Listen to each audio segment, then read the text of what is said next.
international revenue share fraud. It doesn't really attack consumers. It's not an end user oriented crime. It attacks businesses. So unless you're a business owner and are on the receiving end of a CPaaS or messaging bill, you would not really know what it is. There's a handful of people like Telesign that are out there preventing it. There's a handful of people that are the victims of it. So these are the businesses, the product managers that are the victim of this crime. And the rest of the people are out there actually committing the crime. So as you can see, kind of with that, it's a really unknown, an unknown crime that kind of operates silently behind the scenes.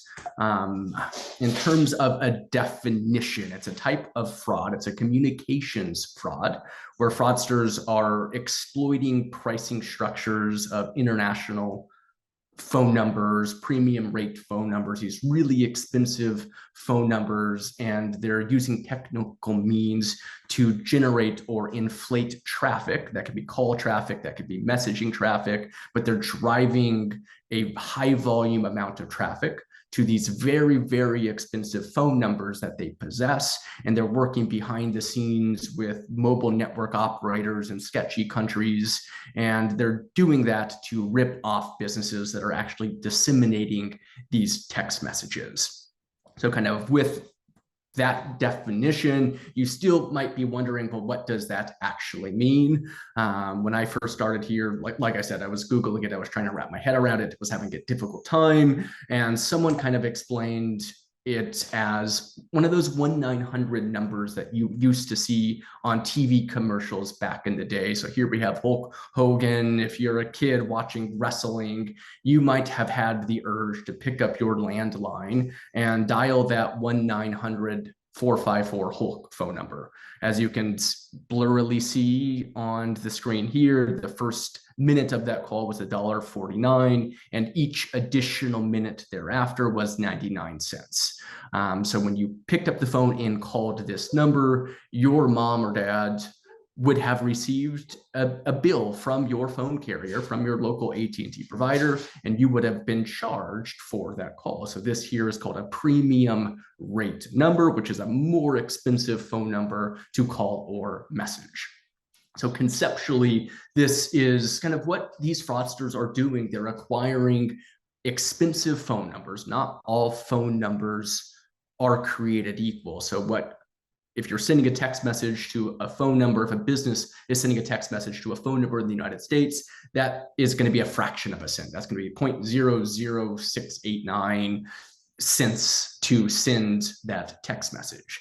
However, if you're sending a text message to a country like Azerbaijan, it might cost up to 39 cents to send that one individual text message or make that phone call. So what fraudsters will do is they will acquire tens of thousands, hundreds of thousands of these expensive phone numbers. Could be a premium rate number like you see here. It could be a range of numbers from Azerbaijan, and they're driving traffic, tens of thousands of calls to those phone numbers. So what might normally be a fraction of a cent to place that call, in this instance here, it's $1.49 for each time that call is placed. Then you don't really need to be a math major. I'll dive through math or some of the kind of the math and the numbers of the crime a little bit later, but it adds up very, very, very quickly, especially if you're used to a fraction of a cent cost for each call or message that you're making. There's a lot of other terminology related to this as well. So depending on what you ask or who you're talking to, there's a lot of different vernacular that our customers are using or the industry is using as a whole. So we talk about international revenue share fraud or IRSF. There's also AIT, artificially inflated traffic. There's SMS pumping, there's toll fraud. There's slightly nuanced variances to these, but at the end of the day, they're all within the same bucket of attacks. They're all using technical means to inflate traffic, whether that's messaging traffic, whether that's call traffic, to expensive numbers, and working behind the scenes. The fraudsters work behind the scenes with the mobile network operators to share some of that revenue for those inflated calls. But if you see AIT out there, if you see SMS pumping, if you hear toll frauds, If you hear international revenue share fraud, kind of all falls within that bucket of communications fraud, which Telesign is out there trying to prevent now in the marketplace. So understanding the damages. So mentioned it's a relatively unknown attack, despite the lack of the mainstream awareness. It costs businesses billions and billions of dollars every single year. And there's a this is a stat from 2021 from the state of communications fraud.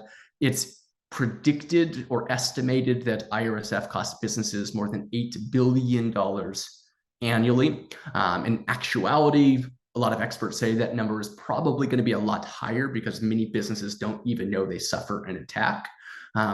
An individual one-time attack cost an average of $50,000 in damages. So these are some heavyweights, haymaker punches that these fraudsters are hitting businesses with. So each attack on average costs $50,000 in damages. And it's that expensive because those premium rate numbers, those 1-900 numbers that we looked at on the last slide, or the Azerbaijani phone number that you're sending a text message to, these numbers can be up to 50 times more expensive than your run-of-the-mill phone number. So if that's extrapolated by tens of thousands, hundreds of thousands of calls, it adds up very, very quickly. And over the last 10 years or so, we've seen these losses, the IRSF losses, and the number of attacks, they've really started to take off. And this fraud has really evolved over the years, and it used to be even more technical, where you were hacking in a company's PBX switch box, and it wasn't really relevant. But now with digital transformation really taking shape and so many digital interactions happening online, with automatic messaging, automatic voice calls ingrained into business applications, it's really, really easy for a hacker to go to a website and run a bot, create tens of thousands of accounts in seconds, and trigger tens of thousands of messages. So as more and more businesses go online, as more and more businesses embrace digital communications. So how does it work? A fraudster will acquire a range of phone numbers. So as you can see here, all of these numbers are in sequential order. A fraudster will work with a premium rate number provider or work with a mobile carrier, and they'll acquire tens of thousands, hundreds of thousands of phone numbers, all in a sequential number range. Then they will take those phone numbers, they'll have a bot or an online script that will attack a website, attack a mobile application, and within seconds, they're creating tens of thousands, hundreds of thousands of fake accounts. And once those accounts are created, it's triggering one-time passcodes to be sent to those phone numbers that the fraudster is in possession of. And rather than this being a 0.00689 cost of a text message, like to send a message in the United States, it's an Azerbaijani phone number, for example, and these can be up to 50 times more expensive. Through this process, fraudster or the mobile application is automatically triggering the one-time passcode, and the business who owns this application is going to be on the receiving end of that invoice for the tens of thousands of messages that they just sent out. Then if you start to kind of run some of the math, if you're a business that on average, maybe you send 1 million messages, SMS messages every single month, and it costs on average, so maybe you send some messages to the United States, some messages into Canada, across Western Europe, to kind of where your customers are, and maybe your average cost per message is 2 cents. And you would be, if that was your scenario, you would have a $20,000 monthly invoice to your CPaaS provider. So month after month, this is kind of your general ballpark. Obviously, it goes up and down, but generally speaking, a business would expect a $20,000 monthly expense for their SMS messaging. But if they suffer an IRSF attack, maybe 1 month it goes up 100,000 messages.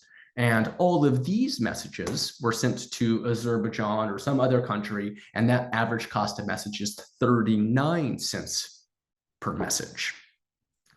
Then that invoice nearly doubles, goes to $39,000. So on top of the 1 million legitimate messages that they sent that month, their invoice would basically double, or technically triple, and it would be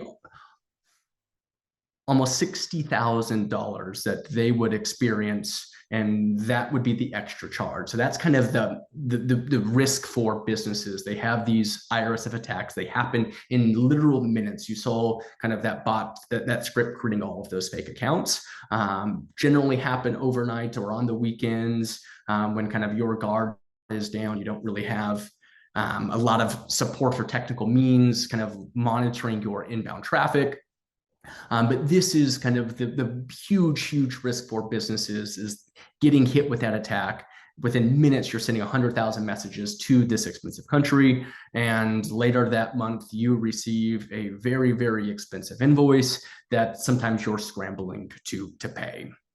So Telesign has done a lot of internal data from our customers on where these attacks are commonly originate from. So off to the left here, we can kind of see the highest risk countries ranked in order. Off to the right here, you can see kind of a world map, but really all over the world, these countries have more expensive messaging costs. So if a customer has customers in Azerbaijan, some of our global customers literally have customers all over the world. And it's a challenge because they can't just turn off all of the traffic to Azerbaijan. They need to find a healthy medium where they can understand what is good traffic versus what is bad traffic. And they need to have some sort of a real-time risk assessment that is able to run a risk assessment of the phone number like our intelligence product does.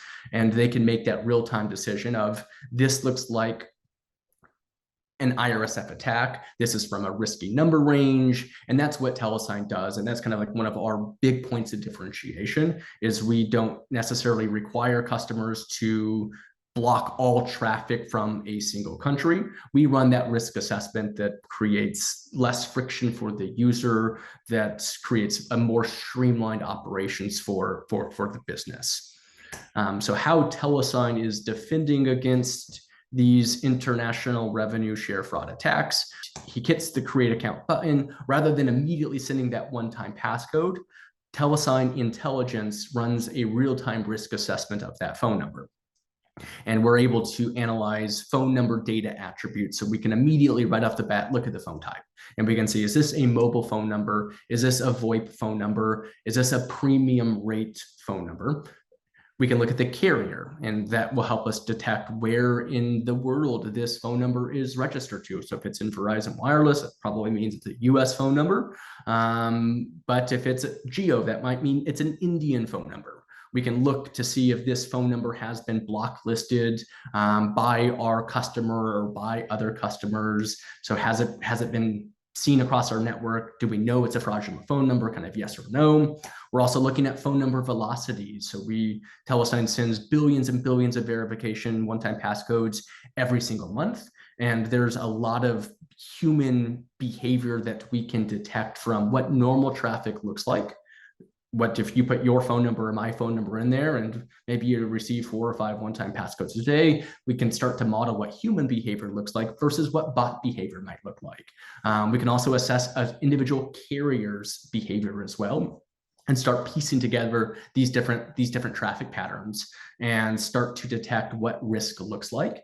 And this factors into the risk score that we ultimately give to our customer. Telesign has a fraud database, so we have a consortium that many of our customers contribute their data to. So we see over 2 billion unique phone numbers every single month, 14 of the largest web properties. So these are our customers that are contributing this data.